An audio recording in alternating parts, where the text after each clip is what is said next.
I'm delighted that now our Cooperberg-Rittmaster Rabbinical Fellow, Deborah Megdal, will offer some words in reflecting on these readings this morning. And as we've done in so many different ways, Deborah is joining us live but remote as part of our Torah service this morning. So I'm delighted to introduce and to bring us some teaching from Deborah Megdal this morning. Thank you, Rabbi. Gmar Chatima Tova. Last month, one of my professors taught a Learning for Fun Zoom class.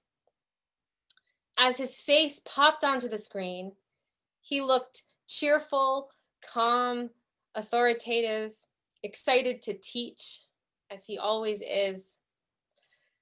The rabbi then shared that he had just spilled a glass of water all over his desk, on his papers, on his laptop, and that he had spent the last few minutes feverishly cleaning up a huge mess.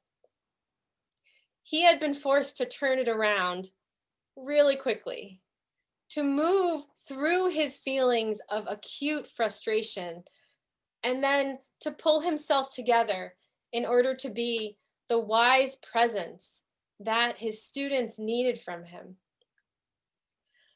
I always learn so much from Rabbi Eliezer Diamond.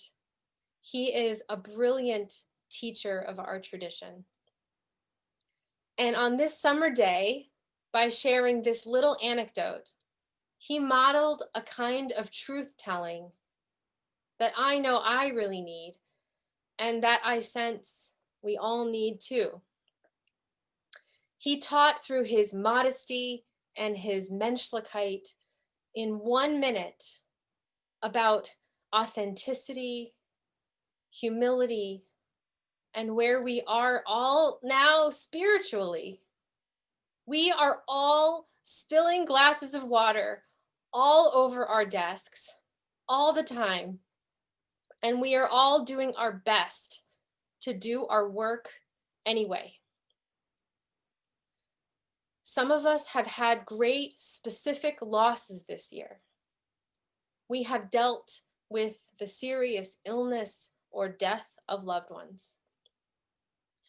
Some of us have, thank God, been mostly healthy, but we have had other significant losses. Jobs, learning opportunities, time with family and friends, and the feeling of being physically present in community. How I miss saying Shabbat Shalom to all of you in person downstairs at the Oneg, trying not to bump into anyone, balancing rugelach and seltzer. It is really a big loss not to be able to do that now. Some of us feel an overwhelming sense of unspecific loss. We don't even know exactly what we've lost, but we know for sure that we are not whole. And yet we must keep doing our work, paid and unpaid work. The work of caring for others, the work of caring for ourselves, the work of study, the work of looking for work if we've lost it. We just read from the Torah this morning a story that is our story, perhaps more our story than ever before in some of our lifetimes. Aaron has just suffered an unimaginable loss. The sudden and shocking death of his 2 sons, who were consumed by fire as they drew too close to God and offered the wrong type of sacrifice. After their death, Moshe tries to offer words of comfort to his brother, Aaron. But we have no words from Aaron. And this is not one of those times in the Torah when we read in between the lines or interpret silence. This time we are told affirmatively that Aaron was absolutely silent. Vayidom Aharon. Rashi in 11th century France reads this silence as obedience and acceptance. That Aaron would even be rewarded for holding his peace and being such a loyal priest. The Ramban in 13th century Spain disagrees, reading almost the opposite inflection into the words. He reads that Aaron had been crying and wailing so loudly up until that moment. Yet the Torah text only records that he suddenly stopped. Shehaya boche bakol ve'az shatak. However we imagine Aaron felt in the moment of those two words, Vayidom Aharon, and Aaron was silent, we know that he must have been in shock, in pain, and in the beginning stages of mourning. But soon after, without missing a beat, God outlines an entire chapter of instructions for how Aaron and the other priests should go about their work. For Yom Kippur, Aaron must bathe and dress in a sacred linen tunic.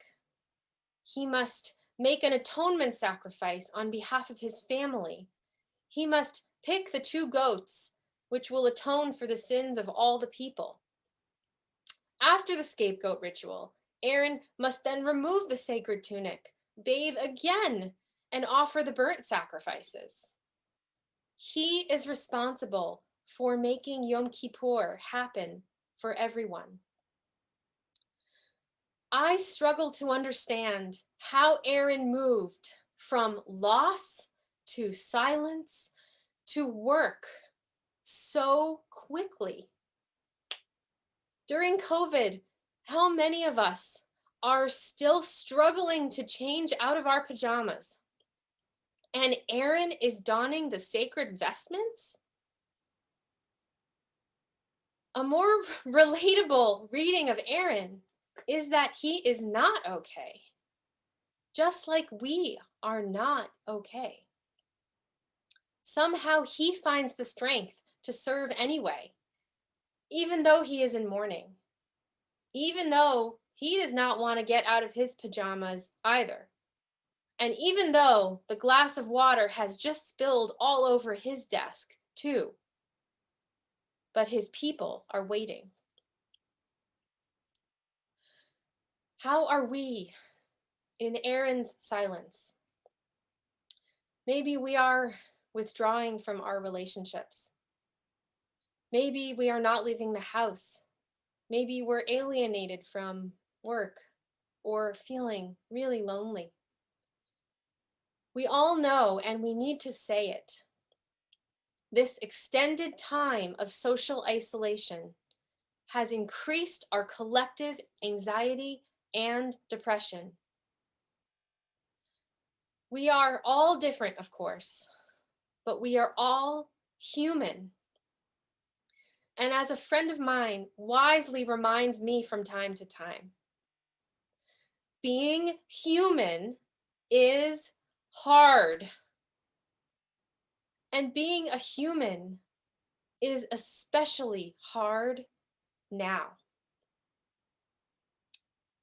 My intuition tells me that Aaron pushed through his silence because the community needed him. These past months, at times, I have had to pull myself out of silence in order to be a rabbi. In the last week, we have all been reminded that Justice Ruth Bader Ginsburg, Zichrona Livracha, worked through 5 bouts of cancer and even worked the day after her beloved husband Marty died. She worked because she knew that we needed her. Now, of course, most of us do not have RBG level superhero stamina. But still, in the short term, many of us can muscle through in our own way. But we cannot live forever in a burst of energy to serve.